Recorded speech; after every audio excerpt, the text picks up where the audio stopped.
Everyone, welcome to our channel. आज हम discuss करेंगे CU/CET के बारे में। सबके मन में एक ही सवाल है, जितने भी लोग तैयारी कर रहे हैं, जो लोग 12th में भी हैं वो भी यही सोच रहे हैं कि हम क्या करेंगे आगे, कहाँ से पढ़ेंगे और किस तरह से इंट्रेंस होगा। जो लोग भी BHU में अभी तक इंट्रेंस देते आए हैं उनको भी पता है कि इंट्रेंस के बिना कहीं भी एडमिशन लेना पॉसिबल नहीं है। तो अभी क्या हुआ है कि आपको अलग अलग इंट्रेंस देने की जरूरत नहीं है, आपको बस एक इंट्रेंस देंगे। आप वो किस चीज का, CU/CET, और उसके थ्रू आपका एडमिशन हो जाएगा। तो इसके लिए ओवरव्यू, क्योंकि सबके मन में बहुत सारे सवाल आ रहे हैं कि क्या होगा, कैसे होगा, है क्या ये चीज, तो आज हम कंप्लीट देखेंगे। वैसे भी आप लोग पिछले साल से बहुत सारी चीजें देखते आ रहे हो कि बहुत ज्यादा न्यूज में भी रह रहा है, तो इसलिए बहुत चीजें आप ऑलरेडी जानते हो। लेकिन जो चीजें आप नहीं जानते हो उसके बारे में भी हम आपको बता देते हैं, ताकि आप अपनी तैयारी जो है वो काफी अच्छी तरीके से कर सको। क्योंकि तैयारी करना ही मेनली इम्पोर्टेंट है कि आपका तैयारी काफी बेटर तरीके से हो सके, टाइम पे आपको पता चल सके कि हमें पढ़ना क्या है। सबसे बड़ा सवाल यही है कि आप पढ़ेंगे क्या, हम क्या पढ़ें कि एंट्रेंस क्वालिफाई कर सकें। ठीक है, तो आज मैं आपको कंप्लीट नॉलेज दूंगी। इसके बेसिस पे आई होप कि आपका सारा डाउट क्लियर हो जाएगा और आप अपनी तैयारी को अच्छे तरीके से स्टार्ट कर दोगे, क्योंकि अब टाइम आ चुका है स्टार्ट कर देने का। न्यू ईयर आ चुका है, हम सबको हैप्पी न्यू ईयर। और आई होप कि ये साल आपका बहुत अच्छा जाए, क्योंकि पिछला साल कोरोना की वजह से बहुत ज़्यादा डिस्टर्ब हुआ था। ये साल डिस्टर्ब ना हो, यही मेरी ये कामना है। तो चलिए देखते हैं क्या है CU/CET। तो आप जानते हो CU/CET का मतलब होता है central university common entrance test. इसका मतलब हो गया central university common entrance test, और ये कंडक्ट कराएगा NTA। और NTA का तो आप जानते ही हो, नेशनल टेस्टिंग एजेंसी, ये कंडक्ट कराएगी क्या, CU/CET 2022। और ये कंफर्म है, ठीक है। ये अब डाउट में मत रहो कि BHU क्या करेगा नहीं करेगा या कौन सा यूनिवर्सिटी करेगा, ये कुछ नहीं होने वाला है। इस बार जितने भी यूनिवर्सिटीज हैं सब के सब कंडक्ट करेंगे क्या, CU/CET। तो और ये करवाएगी NTA, ठीक है।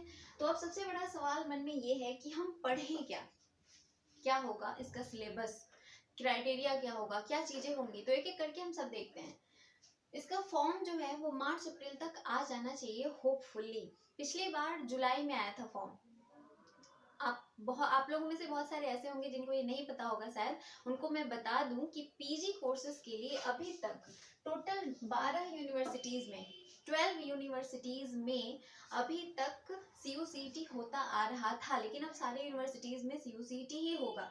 तो जिन्हें भी इसके क्वेश्चन पेपर के बारे में जानना है तो आप हमें कमेंट जरूर कीजिएगा, मैं इसके क्वेश्चन की सॉल्यूशन भी लेकर आऊंगी। मैंने भी एंट्रेंस दिया था CU/CET का पिछली बार और इस बार भी। तो CU/CET PG कोर्सेज के लिए, और अगर आप कमेंट करोगे तो मैं कोर्सेज के लिए, मतलब कौन कौन से कोर्सेज के लिए CU/CET होता आ रहा है या होगा, ये मैं आपको एक लिस्ट अलग से बना के उस पर वीडियो ला दूंगी। आप कमेंट जरूर कीजिएगा कि आपको लिस्ट पे वीडियो चाहिए या नहीं चाहिए। UG के लिए भी इसमें आप सभी को मैं क्लियरली बता दूं, LLB या BA LLB कहीं से भी मेंशन नहीं है। यानी कि अभी तक LLB और BA LLB के लिए ये CU/CET होगा कि नहीं ये कंफर्म नहीं है। दैट मीन्स कि ऐसा हो सकता है कि BHU ही कंडक्ट करे अपना LLB और BA LLB का अलग से एंट्रेंस ले और एडमिशन ले, क्योंकि ये इंक्लूडेड नहीं है अभी तक CU/CET में। मैंने जितने भी कोर्सेज देखे हैं, जहाँ कहीं से भी मैंने रिसर्च किया है, फाइंड आउट किया है, वहाँ पे कहीं पे भी कोर्सेज में इन दोनों को इंक्लूड नहीं किया गया था। लेकिन वही LLM ये इंक्लूडेड है, ठीक है। LLM के लिए ऑलरेडी CU/CET होता आ रहा है, तो इसके लिए आप परेशान नहीं हो। LLB और BLLB की तैयारी जैसे आप पहले करते थे वैसे ही करते रहिए, ठीक है। यही मैं सबको सजेस्ट करूंगी, क्योंकि मैंने कहीं पे भी इसका नहीं देखा है। कंफर्म बता रही हूँ आपको कि LLB और BLLB के लिए मैंने अभी तक कहीं नहीं देखा है कि ये CU/CET में होगा। इसलिए आप इसकी जैसे पहले तैयारी करते आ रहे थे वैसे ही तैयारी अभी भी कीजिए। इसके अलावा अदर जितने भी कोर्सेज हैं, अलग जितने भी कोर्सेज, मतलब कोई भी किसी भी तरह का कोर्स, कोई भी आप नाम ले लो, BCom BA BSc लैंग्वेज, जो MSc कर रहे हैं, MSc के जितने भी सब्जेक्ट्स होते हैं, बायोकेमिस्ट्री, लाइफ साइंस, इसके अलावा और भी अदर बायो इन्फॉर्मेटिक्स, जितने भी अच्छे सब्जेक्ट्स भी हैं, सारे के सारे वो आते हैं पीजी वाले कोर्सेज में। अब इसके लिए और चीजें हैं, जैसे एग्जाम कब होगा, तो जून जुलाई में होगा। पिछली बार एग्जाम जो हुआ था वो सितंबर में हुआ था। सितंबर लास्ट वीक में पिछली बार एग्जाम हुआ था, यानी कि 2021 का पेपर जो है वो सितंबर में हुआ था और उसका एडमिशन प्रोसेस हो चुका है, क्लासेस भी स्टार्ट हो चुकी हैं। तो इस बार भी होपफुली थोड़ी जल्दी हो, यानी कि जून जुलाई में ये हमारा अनुमान है कि सीयूसीटी होगा। इसलिए आप तैयारी अभी से शुरू कर दो, क्योंकि बहुत ज़्यादा टाइम नहीं बचा हुआ है। सेकेंड है कि इसका पैटर्न क्या होगा। तो पैटर्न और सिलेबस में हम बात करेंगे। फिलहाल देख लेते हैं, इसका जो भी एग्जाम होगा वो सीबीटी मोड में होगा, यानी कि कंप्यूटर बेस्ड टेस्ट, यानी कि ऑनलाइन एग्जाम होगा। ठीक है, ये कंफर्म है कि ऑनलाइन ही पेपर होगा। दूसरा एक ये कंफर्म है कि फी कितना देना होगा। फी आपका अभी तक पीजी कोर्सेज के लिए 1000 फी था और अभी भी उतना ही होना चाहिए, इससे ज़्यादा नहीं बढ़ेगा। पीजी कोर्सेज के लिए जो फी स्ट्रक्चर है वो कितना होगा, 1000, यानी कि आपको सिर्फ 1000 पे करना है और जितनी भी यूनिवर्सिटीज़ हैं उसमें जाने का मौका आपको मिल सकता है। और यूजी वालों को 800 पे करने हैं। यूजी कोर्स के लिए आप बीएचयू में फॉर्म भरते थे तो आपको 600 पे करने होते थे, अब आपको कितने करने हैं, 800 रुपए। लेकिन ये सारे यूनिवर्सिटीज को मिला के होगा। टोटल आप जानते हो कि 54 यूनिवर्सिटीज में सीयूसीटी होगा। तो ये टोटल हो गया कितना, 800 और 1000 फॉर पीजी कोर्सेज। एलिजिबिलिटी मैं सबको अलग अलग बता देती हूँ। एलिजिबिलिटी क्या हो जाएगा, यूजी कोर्सेज के लिए आपका 12th में कम से कम 50% होना चाहिए। 12th में 50% मार्क्स होगा, तभी आप इसके लिए फॉर्म भर सकते हो। और जो लोग ST/SC कैटेगरी में हैं उनको 5% की छूट मिलती है और 45% मार्क्स के साथ उनका एडमिशन यहाँ पे हो सकता है। इसके बाद पीजी के लिए, तो पीजी के लिए जरूरी है कि उनका जो भी जनरल में है उनके लिए 55% मार्क्स हो। पीजी के लिए आपका जो बीए बीएससी किया है आपने, बीए बीएससी बीकॉम कोई भी, उसमें आपको 55% मार्क्स होना चाहिए, यानी कि 55%, तभी आप फॉर्म भर सकते हो। और 50% ST/SC के लिए, मतलब अगर आप ST/SC में हो तो 50% होना चाहिए ग्रेजुएशन में, तभी आप पीजी के लिए फॉर्म भर सकते हो। हाँ, एक और इम्पॉर्टेंट बात है कि इसकी जो भी नोटिफिकेशंस है, जैसे आप सभी लोग वेट कर रहे हो कि कब आएगा ऑफिशियल नोटिफिकेशन, तो अभी इंतजार मत करो, अभी तैयारी करो, क्योंकि इसके लिए जो भी नोटिफिकेशंस आएंगे वो मार्च में आएगा, ऐसा डिक्लेयर किया गया है। मैंने बहुत सारा जगह ये देखा है कि इसके लिए जो भी नोटिफिकेशंस आएंगे वो सभी मार्च में आएंगे, मतलब होपफुली मार्च में ही सारे नोटिफिकेशंस आए। मतलब इसका सिलेबस क्या होगा और भी चीज़ें जो ऑफिशियल चीज़ें हैं वो मैं आपको बता रही हूँ, तो वो सब मार्च में आएगा और फॉर्म भी मार्च के लास्ट या अप्रैल तक आ जाएगा। तो अब वेट करने की कोई ज़रूरत नहीं है। जिनका एडमिशन हो चुका है उनका तो हो चुका है, क्लासेस स्टार्ट हो चुकी है। जिनका नहीं हुआ है, जो लोग अगले साल के लिए तैयारी करना चाहते हैं, वो प्लीज़ वेट मत करो और तैयारी को शुरू कर दो। अब एक मैं ओवरव्यू आपको बता देती हूँ कि इसका सिलेबस क्या होगा, क्योंकि मोस्ट इंपॉर्टेंट चीज़ें यही है कि हम पढ़े क्या। तो जो लोग भी यूजी कोर्सेज के लिए हैं उनको मैं बता दूं कि 2 सेक्शन होगा। एक सेक्शन हो सकता है पार्ट ए और पार्ट बी।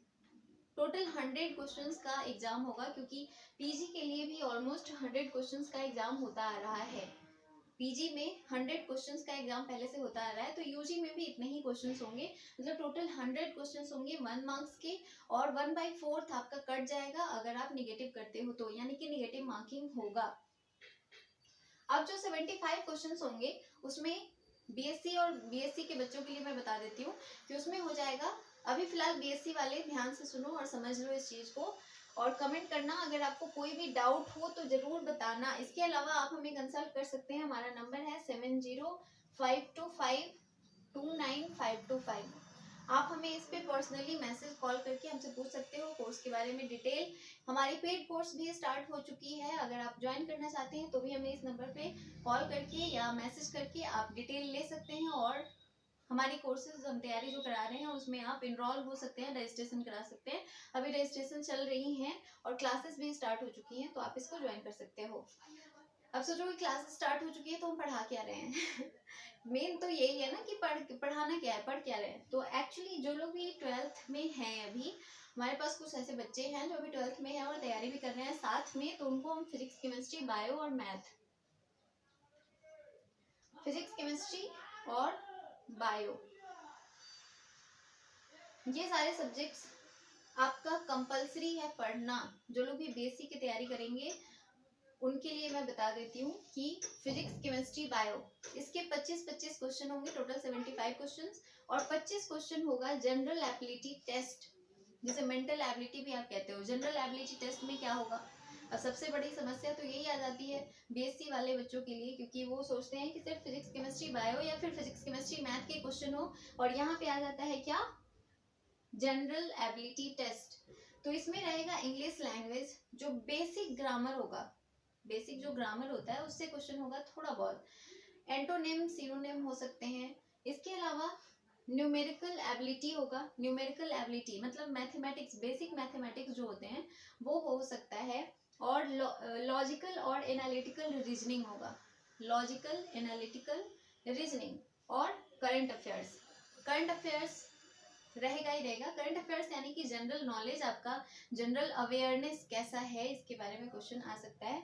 तो ये एक ओवरव्यू था बीएससी के बच्चों के लिए। अब सवाल आता है कि बीए के बच्चों के लिए क्या आएगा। तो आप जानते हो कि बीए में जो बच्चे एंट्रेंस देते आ रहे थे उनके लिए ये सारी चीज़ें तो कंपलसरी थी ही थी, मतलब current affairs, mental ability, reasoning, maths, ये सारी चीज़ें अभी भी आ रही थी, और सेम टू सेम वैसा ही रहेगा। हो सकता है कि उनमें पार्ट ए पार्ट बी ना हो, उनमें सीधा सीधा 100 क्वेश्चन रहे, और वो 100 क्वेश्चन में यही सारी चीज़ें हो, यानी कि जीएस हो।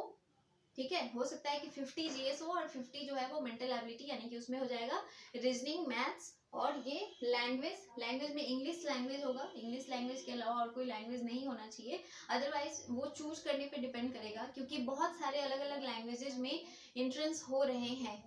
कौन कौन सी लैंग्वेज में?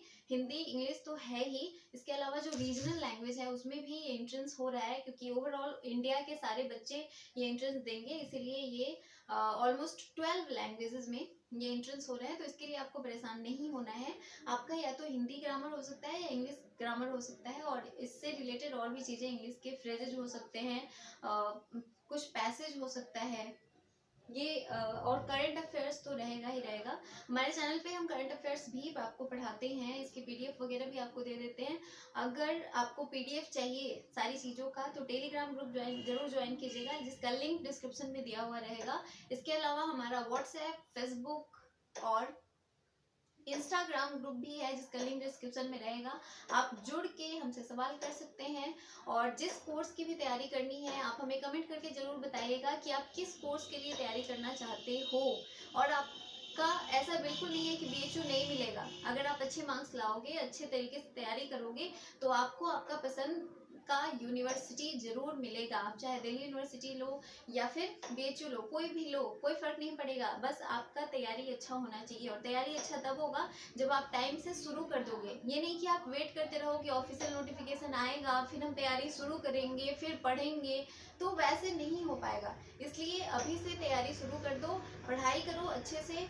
और ये मैंने ओवरव्यू आपको दे दिया है। आपका जो मेन सब्जेक्ट है वो तो रहेगा ही रहेगा, और इसके अलावा जो बीए वाले बच्चे हैं उनको भी मैं बता दूं कि आप अपना जो हिस्ट्री, पॉलिटी, ज्योग्राफी ये सब पढ़ते आ रहे हो वो सब पढ़ते रहो, और होपफुली आपकी तैयारी काफ़ी अच्छी हो जाएगी। अगर कोई भी डाउट हो कमेंट जरूर कीजिएगा। आपको वीडियोस हमारी कैसी लगती हैं पसंद कीजिए, इसको लाइक कीजिए, शेयर कीजिए, हमारे चैनल को सब्सक्राइब कर लीजिए। Thank you for watching.